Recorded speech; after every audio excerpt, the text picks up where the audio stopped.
নমস্কার বন্ধুরা, আশা করি তোমরা সবাই ভালো আছো আর আমিও ভীষণ ভালো আছি। তো আমরা এখন ঘুরু করতে যাচ্ছি। ঘুরতে যাওয়ার আগে আমাদের এই বাহনটাকে ভালো করে পেট ভরে খাইয়ে নিলাম।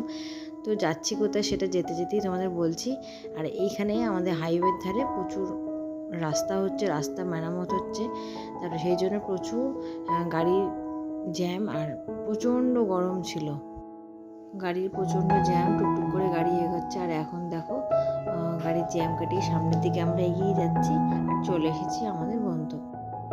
ওপরে স্কাই ওয়াক আর নিচে আমরা। স্কাই ওয়াকটা ধরা হয়নি কারণ আমরা গাড়ি নিয়ে গেছি, তাই স্কাই ওয়াক করে আর যাওয়া হয়নি স্কাই ওয়াকে। তো তোমরা বুঝে গেছো আমরা কোথায় আছি। হ্যাঁ, দক্ষিণেশ্বর মন্দিরেই এসেছি। দুপুর তখন 1টা বাজে, তাও অনেকটাই বেলা হয়ে গেছে। আমরা পুলিশকে জিজ্ঞাসা করে গাড়ির গ্যারেজ পর্যন্ত গেলাম। শনিবার ছিল তাই প্রচণ্ড গাড়ির ভিড়ও ছিল। পার্কিং লটে মোটামুটি জায়গা একটু কমই ছিল, বাইকের থেকে একটু কম, আর বড় গাড়ি দেখলাম বেশিই ছিল। আমার মেয়ের এখানে পা ব্যথা করছে, সেই জন্য সে খুব কান্নাকাটি করছে। চলো, এখন 2 ঘন্টা তো এখানেই সময়, কারণ আমরা 1টায় পৌঁছেছি। দুপুর 3টে সাড়ে 3টের সময় আমার মন্দির খোলা হবে। 2 ঘন্টা এখানেই কাটাবো। জীবনে সব কিছুরই প্রয়োজন আছে, যেমন খাওয়া তেমনি ঘুম তেমনি টাকা পয়সা, আর তার থেকে সব থেকে বড় ইম্পর্টেন্ট হচ্ছে ঘোরাটা কিন্তু সময় থাকতে থাকতে সব জায়গায় কিন্তু একটু ঘুরে নেওয়া উচিত, যে বয়সকালে গিয়ে আফসোস করতে না হয়।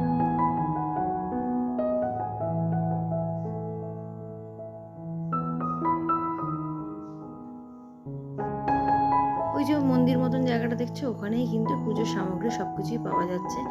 দক্ষিণেশ্বর মন্দিরটা একদম অন্যরকম করে দিচ্ছে, যার জন্য আমিও সেরকম কিছু বুঝতে পারছি না। বহুদিন পর দক্ষিণেশ্বর মন্দিরে আজকে আমি এসেছি, আর এই মার্কেটটা এখন এই কর্নারে করে দিয়েছে। যাক কি, ভালোই হয়েছে। সেরকম একটা খুব ভিড়ভাট্টা লাগছেও না, আর এক সাইডে যেহেতু আছে ভালোই লাগছে।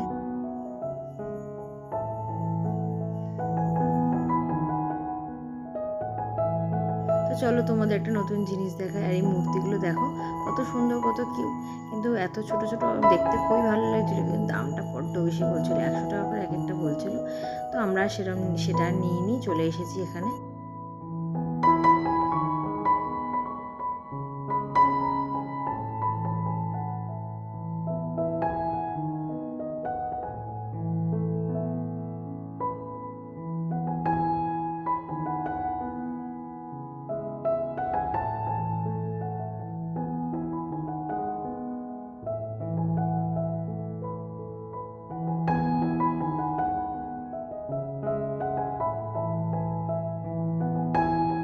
গঙ্গা দর্শন করে আমরা এখন একটু ভেতর দিকে যাচ্ছি, পেয়েছি একটু খিদে।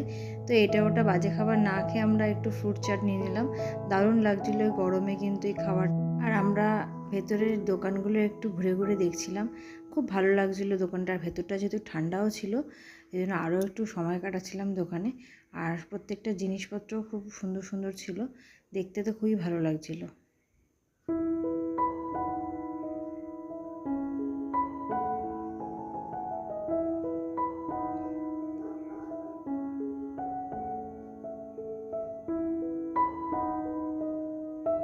আর এই একটা দোকানে জুয়েলারি কালেকশনও কিছু ছিল, মানে পোড়ামাটির জুয়েলারি এগুলো, তো সেগুলোও ভালো লাগছিলো, দেখলাম সেগুলো।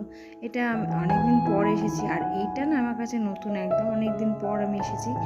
এটা নতুনই হয়েছে।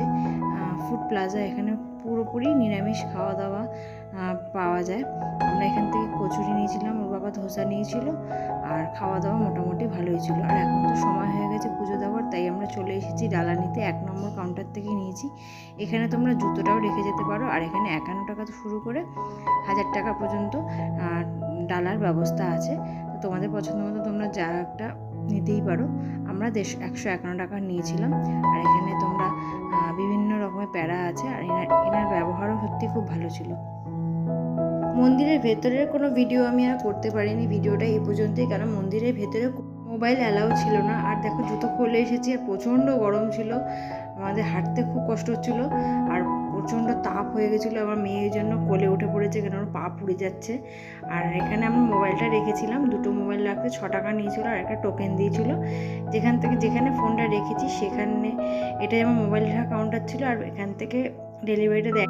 আমাদের তো পুজো হয়ে গেছে, এখন আমরা বসে আছি, এবার বাড়ির দিকে যাব। এখন আমরা বাড়ির দিকে যাচ্ছি। তো বিকাল হয়ে গেছে, এখন যেতে যেতে যদি কোনো খাবারের দোকান পাই অবশ্যই মেয়েটাকে খাইয়ে নেবো। আমার মেয়েটা না সেরকম কিছুই খায়নি। তো দেখো একটা চাউমিনের দোকান পেয়েছি, মেয়ে বললো চাউমিন খাবে, তাই ওকে একটু খাইয়ে নিলাম। তো এখন চলো বাড়ির দিকে যাওয়া যাক। তো তোমাদের ভিডিওটা ভালো লাগলে অবশ্যই লাইক, শেয়ার, সাবস্ক্রাইব করে দিও। Thank you.